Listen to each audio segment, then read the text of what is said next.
sineny aloha voatady raha toa ka ilasy fa ineny mantsy ny antenana hitako lay hafanana raha ialoha voaroa tsy maintsy mikatsaka ny soa efa milehibe ny saina de efa mihemiketrika ny loha tsy maintsy za aloha vo izy raha izany no misafidy fa tsy hoe zany ty tena be fa zany mihitsy le izy tsy maintsy misy ny voaloha de avy eo misy ny faharoa tsy maintsy zoky aloha vo zandry na zandriazany beloha tsy maintsy zany tsy maintsy zany tsy maintsy zany angely fiainana tany tsy maintsy zany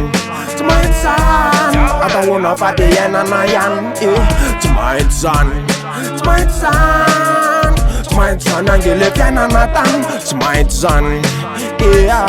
zay rehetra natomboka tsy maintsy misy fiafarany tsy maintsy zaza aloha vo lehibe tanora aloha vo lehibe tsy maintsy madididra zay vo endre tsy maintsy manambadony zany rehefa glaty de hiteraka vito laha de hiteraka vito vavy fa tsy maintsy sipa aloha vo badiny fa alalapomba ry zandry fa aza manao didiny be sandry hoeto milandamy mady asivy fanatranatra any aloha mandefitra fantenako mpandiany tsy maintsy zany tsy maintsy zany tsy maintsy zany angely fiainana tany tsy maintsy zany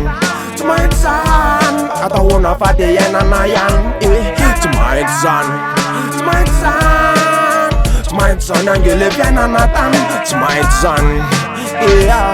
zay rehetra natomboka tsy maintsy misy fiafarany tsy marina ve le hoe masoa zay vony mafinaritra hoe mila mipôsy mafy tsy misakra tadidinao ve enao le tsy mahazo mivoaka ao amin'ny faritra fa vo tsy mipôsy tsara de voadarika vona misy aza ny faharoa de tsy maintsy misy ny voaloha marina de marina toko tsy maintsy rapôfy sy rapainina ny voalohany ao apo zay vo manaraka fotsiny ireo akamako tsy maintsy zany tsy maintsy zany tsy maintsy zany angely fiainana tany tsy maintsy zany tsy maintsy zany atahoana fa de iainana ihany tsy maintsy zany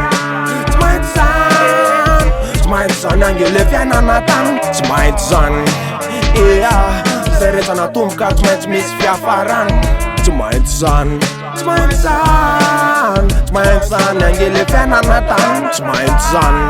tsy maintsy zany atahoana fa de iainana ihany tsy maintsy zany tsy maintsy zany tsy maintsy zany angely fiainana tany tsy maintsy zany zay rehetra natomboka tsy maintsy misy fiafarany